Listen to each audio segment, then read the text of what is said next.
Sa Bukidnon, isinusulong ng local government ang pagpapalakas sa kanilang industriya ng kape. Hangad ng provincial government na ideklarang Arabica capital ng bansa ang Bukidnon.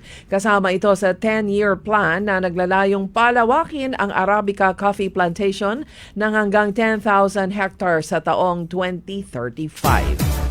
Sa Davao City, nagluluksa ngayon ang pamilya ng isang Pinay nurse na nagtatrabaho sa Northern Ireland matapos na siya ay masawi sa isang highway car accident nitong linggo.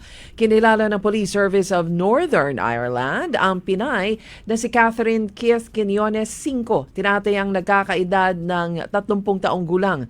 Ang masakit pa, si Catherine ay buntis at damay ang kanyang anak sa sinapupunan. Sa Zamboanga City, matapos ang ilang araw na pagtatago, inakala ng suspect sa pamamaril na ligtas na siya sa pagkakasala.